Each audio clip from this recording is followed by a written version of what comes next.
Why don't you keep your straws on? All right, here we go. Questions on yesterday's assignment? 6.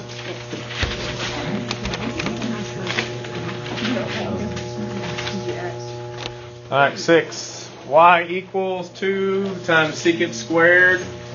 We want to go from negative pi over 4 to pi over 4. It says you can use your calculator on this.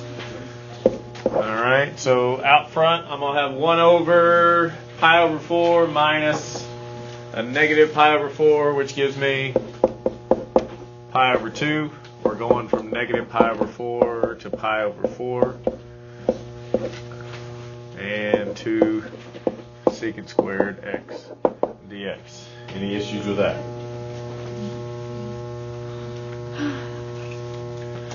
Alright, so this 1 over pi over 2 turns into 2 over pi. Okay, and I'm going to move this 2 out with it, so that's going to make it 4 over pi.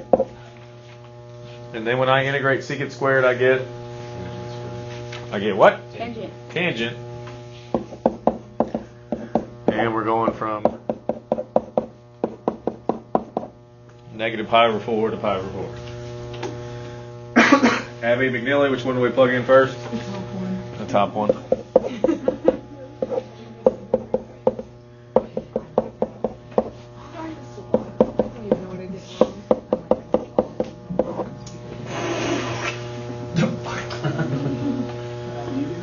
Alright, and we should know tangent of pi over 4 is equal to 1.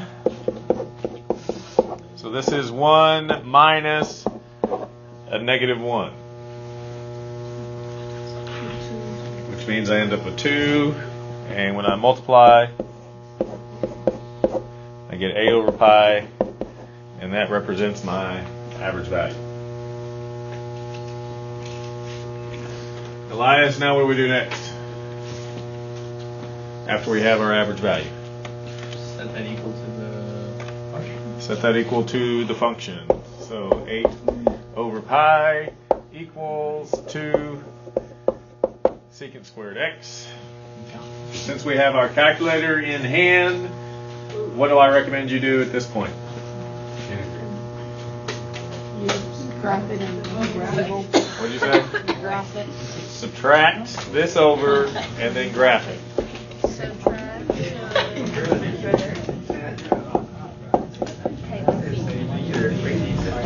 Okay, and I'm looking for what? Where it touches the x-axis. Where it touches the x-axis between those two values. Okay. Okay, so pi over 4 is just going to be just less than.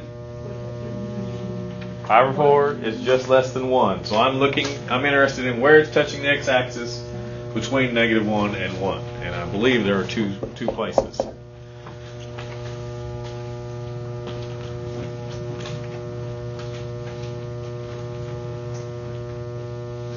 Okay, again, how do I get the zeros?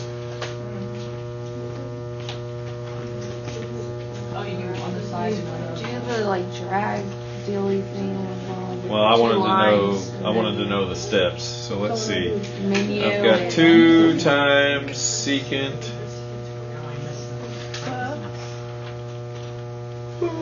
of x, and that thing is squared. Okay.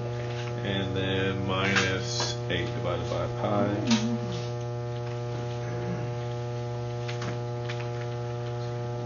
All right.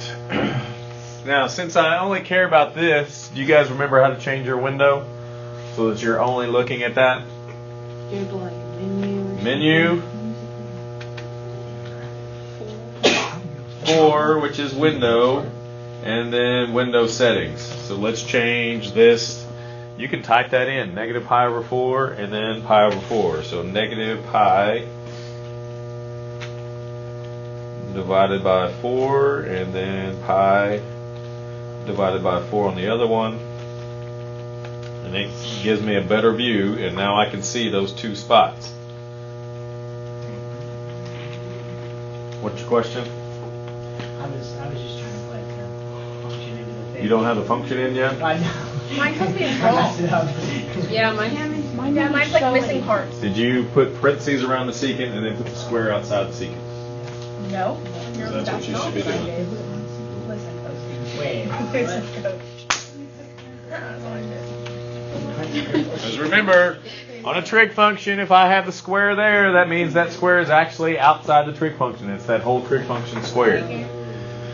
Anybody give me some answers yet? No, I'm not sure. Wait.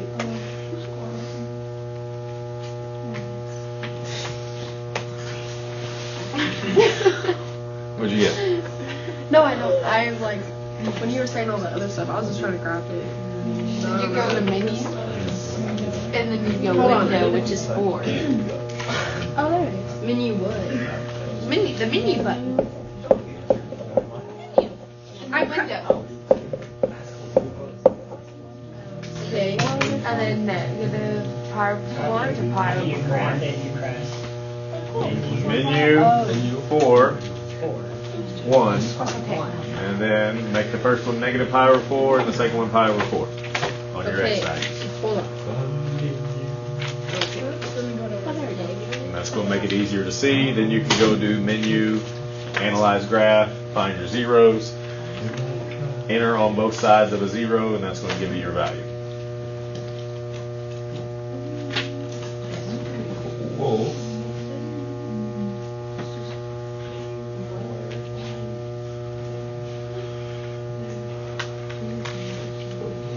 Yes. What do you think? Any questions for the next? Not yet. No. What? What? 0. Oh, yeah, I oh. What was your question, Brady? Nothing. Answer that. Oh, that's smart. This is wrong. Just put it in right. Menu, analyze graph, 0. I gotta get on the left of it, press enter. Get on the right of it, press enter. There it is. Yes. How did you get that specific? I got negative. Like I just counted out negative 4.5. Honestly. How do you get this specific number? Honestly, man. Did you do menu, analyze graph, 0? Menu, analyze graph, 0. Click on both sides, and then press enter. Or press enter on both sides. Then you'll get your value. So you can't go like enter here and then enter here. No. You gotta right there, and then you gotta do one for the other one.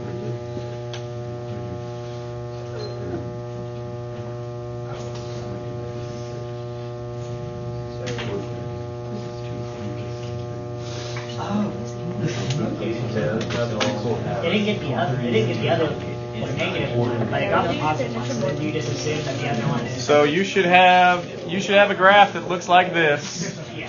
You need to press enter with your vertical line here, press enter with your vertical line here. It gives me that one. Then you do it again here and here, and then it gives me I that just one. did the whole. You got to do both of them. Okay. You got to do both of them.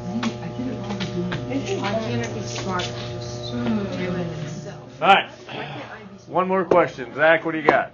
I got it. Quickly. There was the one where I got a number over 0. I did it wrong. You shouldn't have got a number over 0. I did it wrong there. Yeah. Which one? When you plug it in, I want this number 3, I'm not sure. It's number 3. Yeah.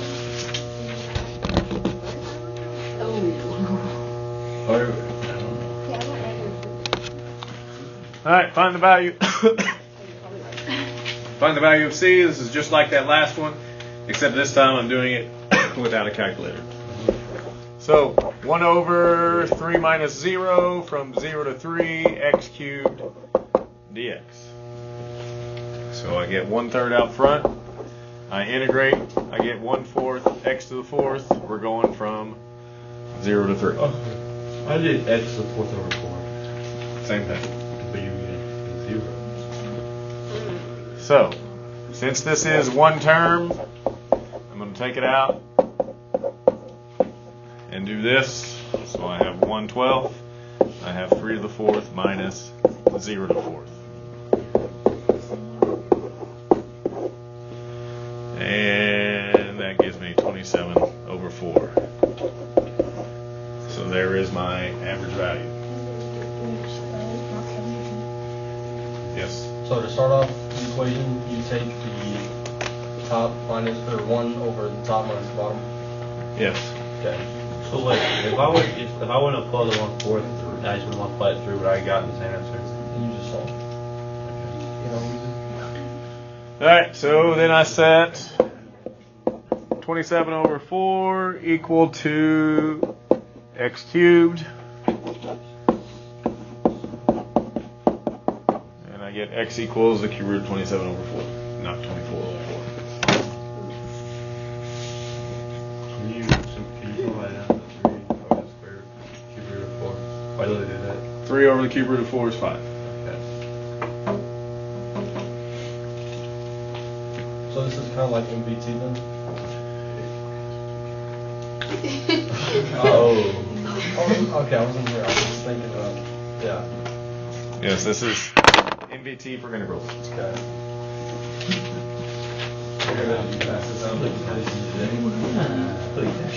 YouTube's gonna think I'm I need to look at it and be like, I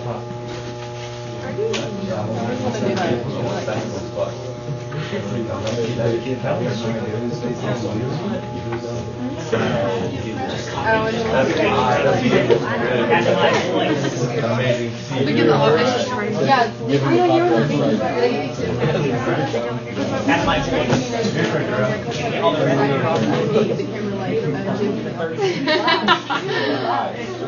I know when we try to figure like move around us and we can just figure out the class. The calculus.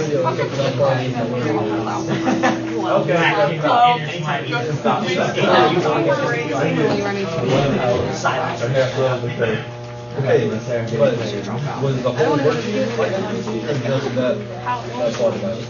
Okay. Then they're asking Was always yeah, but then we still have to plug it back into that. Just one day.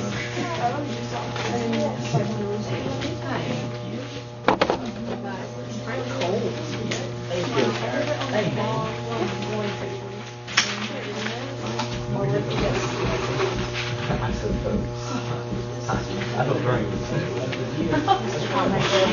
There's so much ice in it. I hate when I put all this ice in I make drink such a drink and I clean it with ice. Because we'll be running low on tea, so I fill the whole thing up with ice. And then there's like this. Is it 12? That's not the cheap. But you can ask for help. All right, today That's how we're taught. we're going to use the FTC to find function values. We're going to use the FTC to find function values. Okay, when you hear function values, what should come to mind? Y values. We're dealing with Y values. When you hear value, that usually means Y value.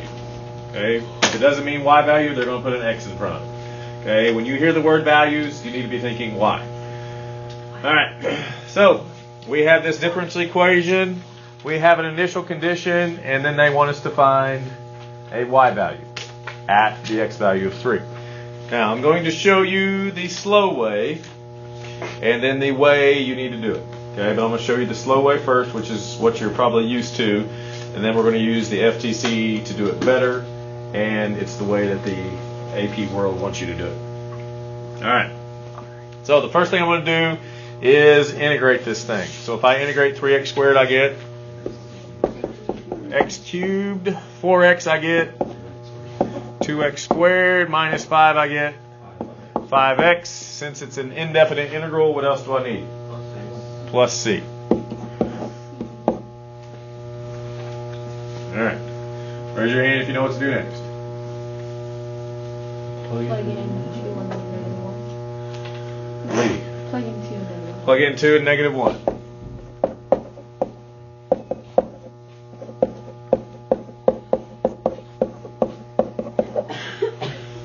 So -1, so this is going to be 8 plus 8 minus 10 plus c. So that's 16 minus 10, which is 6. I move it to the other side. We get c to be -7.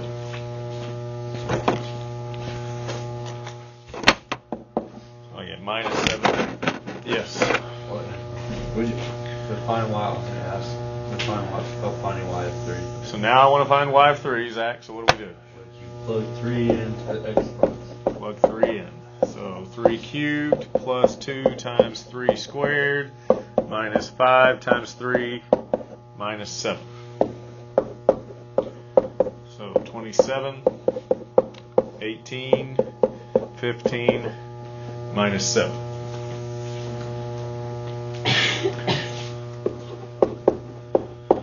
Alright, so I have 3 here.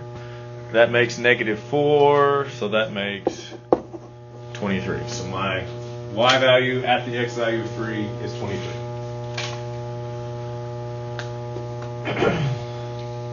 Why don't you have the C in that one? Say again. Why don't you have the C? Remember we found C and replaced so you C. just plugged it in? Yeah. Okay. Alright, so on this one we found out what y is, then we use that to figure out what y of 3 is. Okay? We want to use the fundamental theorem of calculus to go straight to the answer without the middle steps. Okay, is what we want to do. Now, it's going to seem like the first time we do it, it's longer, but it's not. It just feels that way because we've got to explain what's going on. Okay? And then you're going to get into some problems where you have to use the calculator, which means the only way you can do it is if you use the fundamental theorem of calculus. Okay? So, as you know, fundamental theorem of calculus, if I have a definite integral, it's equal to f of b minus f of a. I integrate the inside, plug in the top value, minus plug in the bottom value. Okay? So, with the problem we have, what was my function? Somebody tell me my function. 3x squared plus 4x minus 5. 3x squared plus 4x minus 5. All right. Now, where do you think we're going from in this case? What do A and B represent? What? Integral will be more specific. What do each one of those things represent? What does A represent? What does B represent? What are they? They're x values. Okay, so since they're x values, that means I need to know what my x values are. So what are my x values they gave me? 2 and 3. So that means over here, I need those same two things, correct? Yes. Yeah. Now, one of these, I already know. Which one of those two do I already know? 3. I don't know F3, do I? Yeah. No. Oh, right. I'm looking for F of 3. I know 2. Right there. It says y of 2 equals negative 1. So that means I know F of 2. Oh, no. Yeah. Right? I was thinking why. So what did they say it was? Negative 1. So I know that's negative 1. I'm interested in finding F of 3. So what am I going to do to find F of 3? If I want to find something, what do I do with it? Isolate it. I need to isolate it. So that means this needs to come to the other side. So this is minus a negative 1, so that's a positive 1. So that means over here,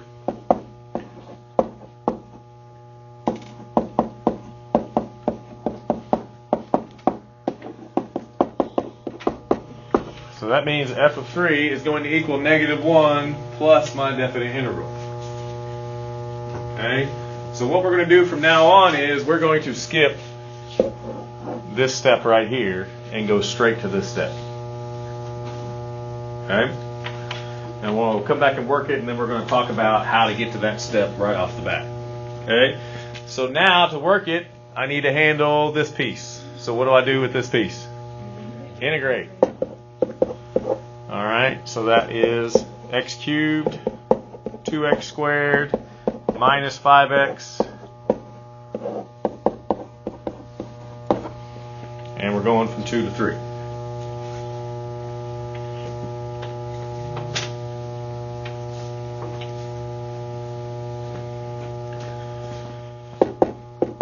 So I plug in the 3, so that's 27 minus 9 times 2 is, or sorry, plus, gives me 18 minus 15, and then minus, plug in the 2, 8 plus 8 minus 10.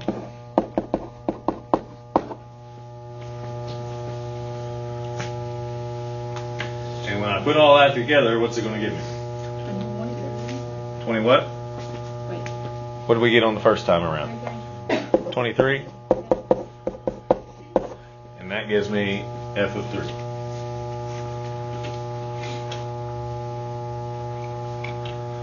So what this allows me to do is, instead of integrating, then figuring out what C is, plugging C back in, and then plugging my x value in to get my answer, I can set it up to this, and then just work it, and then I find what I'm looking for.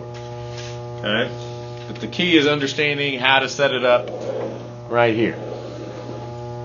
Can someone talk to me about how we can look at what they gave me? Again, what did they give me? They gave me f of x, or they gave me y. They told me y of 2 was -1, and we wanted to find y of 3. Okay? So somebody tell me how I can look at this right here and go straight to that. Raise your hand for me. Are you stretching or raising? All right, what do you got? So you set what you're looking for equal to the value you're given plus the integral of your function. Very good. Okay. So I'm looking for y of 3. So I'm going to set y of 3 equal to. He said we start off with the y value they gave me. Here's the y value they gave me. And then I set up my integral. Okay. Now we need to make sure we get this correct. Okay. We need to notice this 2 goes with what? The y value you have. The y value I have, and the 3 goes with what? The y value I'm looking for. So what I have, the x value has to go on the bottom. What I'm looking for, the x value has to go on the top. Okay? What you have is on the bottom. What you want is on the top. Got it? Okay, let's look at another one. What? Yes. Is it always going to be a plus? Will it always be plus your integral? This is always plus. So you never got a minus? No, always plus.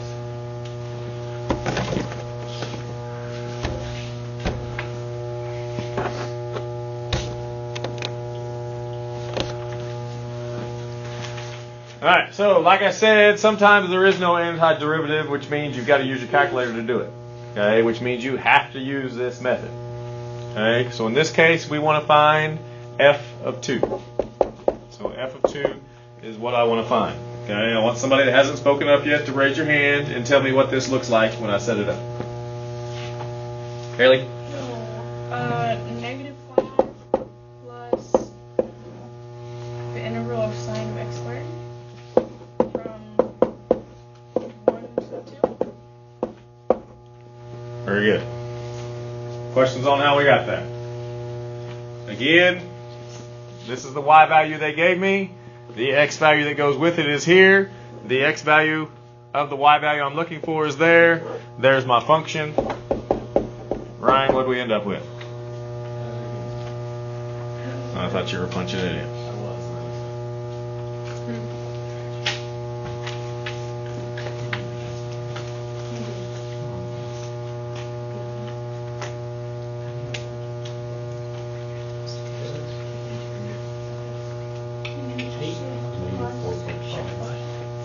Give me 3 decimals. -4.505. -4.505. Anybody verify that?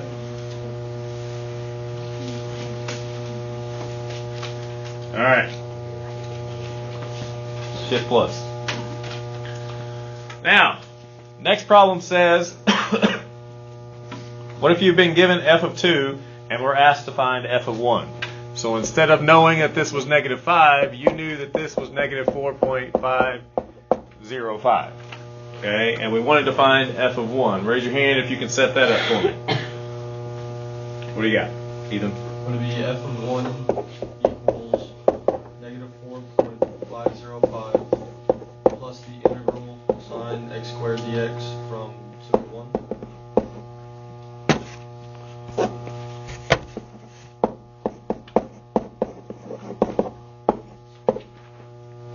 Very good.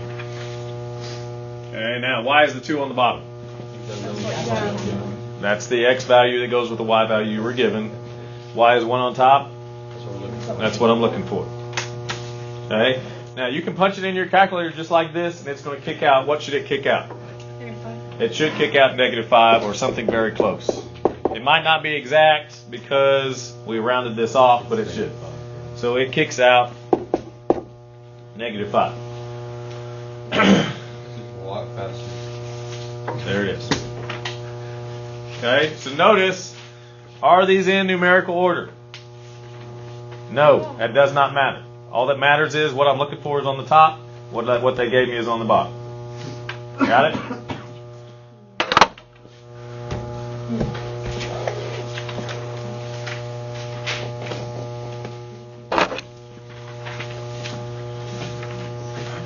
All right.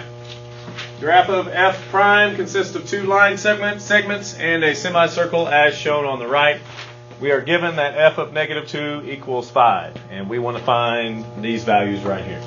Okay, so we're going to apply what we just learned to what we already know how to do to find these values. So somebody else, raise your hand, somebody new. Zach, what do you got? How am I going to find f of 0? Okay, f of 0 equals, oh, you're doing that.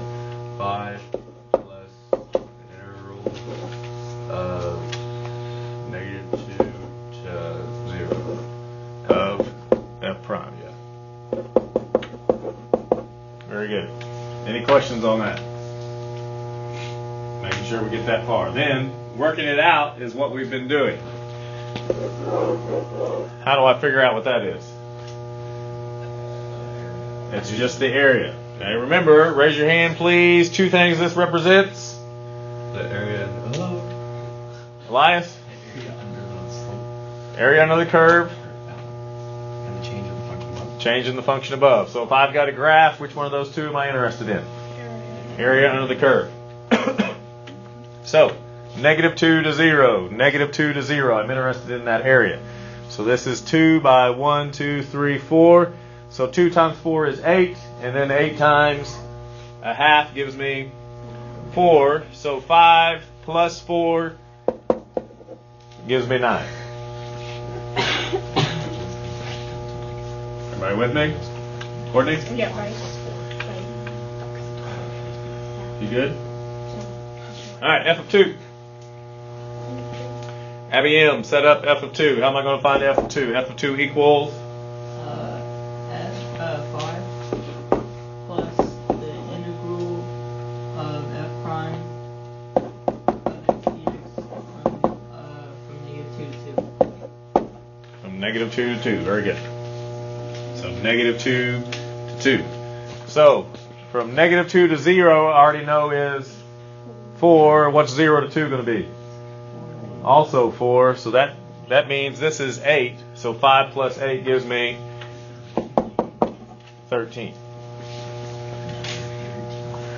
All right, Mallory, set up f of 6 for me.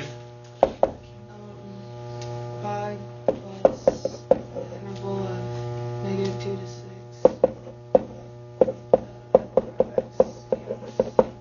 Very good. So I already know the triangles give me 8, and now I need to figure that out. What is this? 1/2 pi r squared. What's my r? 2. So 1/2 pi times 4. So that's going to end up giving me 2 pi. But since it's below, that means it's going to be negative. So this right here is 8 minus 2 pi. With the 5 I have, gives me 13 minus 2 pi.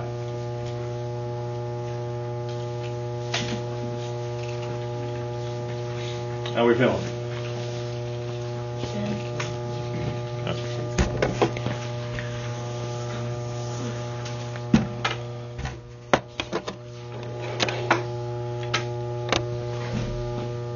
All right, we've got f prime shown. F of 3 equals 5 is our given. We want to find these three values, and then we want to use it to help us sketch f. Jennifer, how am I going to find f of 0? 5 plus the interval at 3 to 0. Very good. Okay, so 5 plus the integral from 3 to 0 of f prime of x dx. Now, if I was plugging this into my calculator, I'm perfectly fine with the way it looks. But if I'm doing it by hand, I don't like the way it looks. Why do I not like the way it looks? It's 3 to 0 instead of... So we want to fix that. How can I fix that? Make it negative. So I change it, make it negative. Now I can go 0 to 3. Okay? Again, if you're doing it with the calculator, it doesn't matter. It's fine. Just punch it in. If you're doing it by hand, you need to switch it. Why? Say it again. Well, if you don't switch it, then you got to realize if I'm going from 0 to 3, but this says 3 to 0, then everything is flipped. What's positive is negative, and what's negative is positive. So the less confusing thing is to make sure this is in numerical order and change the sign. That's the easiest way to do it. Just do it. All right, what does it tell me 0 to 3 is worth? 4. So I have 5 minus 4, so that gives me a value of 1. So f of 0 is 1. Natalie, set it up for me for f of 7.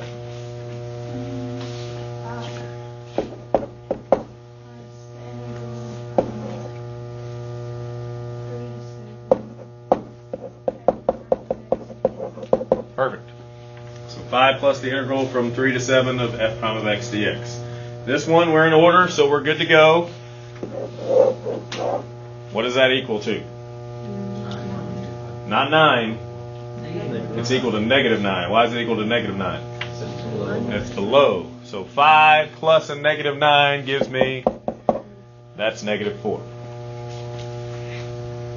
Okay, Brady, set it up for f of 9. 5 plus the integral of 3 to 9 of Very good. Okay, so this time, what I have boxed in, what is it equal to? Negative 7. Everybody agree that the boxed in part is negative 7? Because I've got a negative 9 and a positive 2. I put those together, I get a negative 7. So 5 plus a negative 7 gives me negative 2.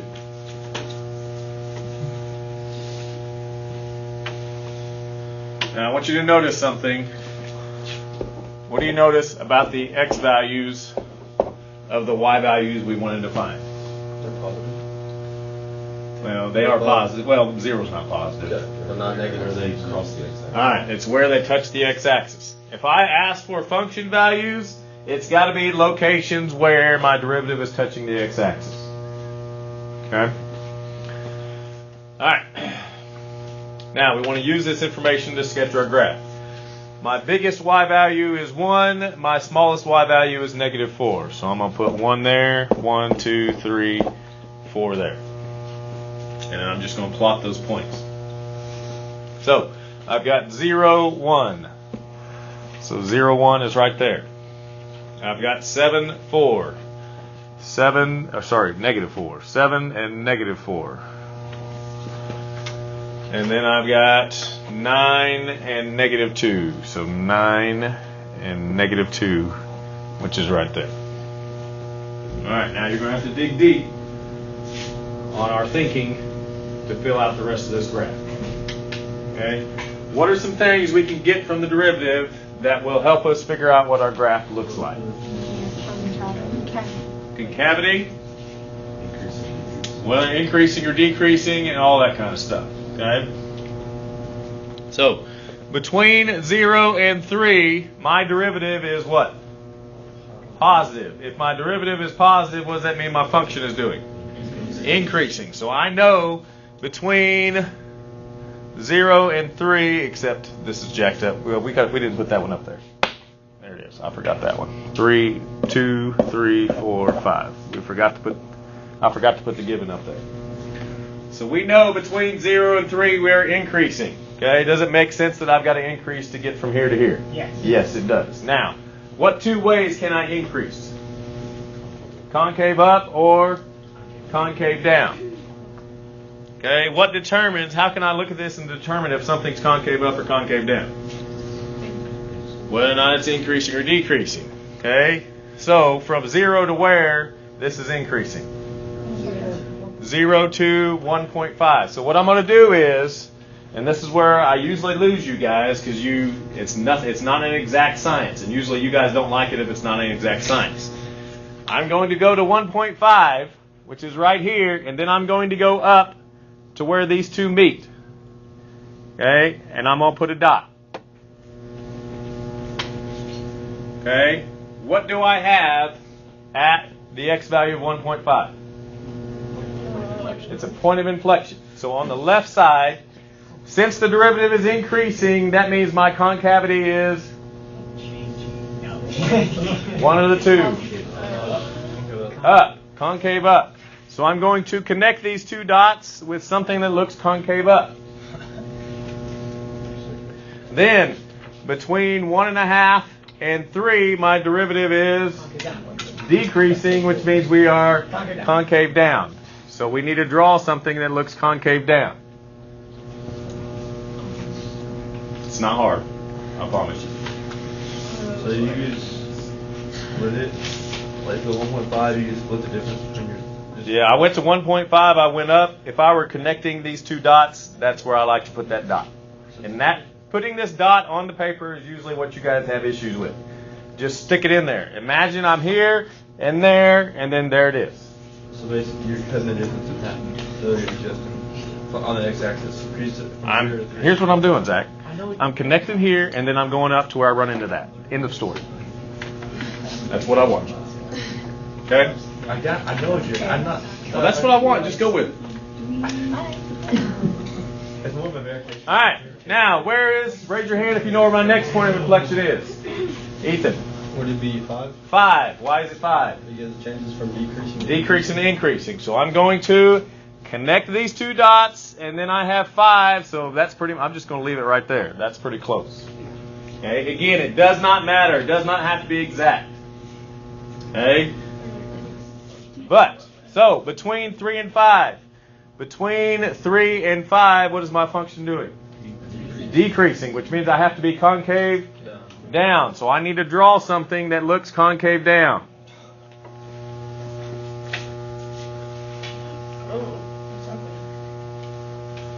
Then, between 5 and 7, what's my function doing? Increasing, so I need to draw something that is concave up. So I need to draw something that's concave up. And we should have another point of inflection where? At 8. So I'm going to connect these two. I'm going to bring 8 down. I'm going to put my point of inflection there. You cannot find the exact spot on the point of inflection. So don't try to make it exact. Just get it close. I'm happy with it. Then I ask myself, what's happening between 7 and 8? It's increasing, so we're concave up. And then between 8 and 9, decreasing, so we're concave down. End of story. Okay, that's right. So, let's back up and let's talk about the steps that led to getting this graph. Step 1. Ivan. I find my y values, including the given one, and plot those points. Step 2. I'm not. I want step 2 right now. Ethan. Look for points of inflection. Points of inflection. Okay. Advait, how do I identify points of inflection? How do I find them? You find where f prime changes from increasing to decreasing and vice versa. Okay. And where do they happen to be on this graph? At, what are these two spots? Maximums and minimums. So your points of inflection are going to occur wherever your derivative has a max or a min. Okay. Then I start connecting spots or connecting dots by determining whether or not it is concave up or down, and I determine that by determining if my derivative is increasing or decreasing. So then I just connect dots, determining whether or not concave up or concave down until I get finished. That's it. Not hard. Don't freak out on the points of inflection. That's where I usually lose you guys, is you don't know exactly where it goes. Again, if I were to connect these two and then bring it down, where do they meet? Put your point of inflection right there. That's the easy way to do it. If you do it the same way every time, you're not going to have an issue. That. I'll figure it out. All right, we're gonna stop there. Change.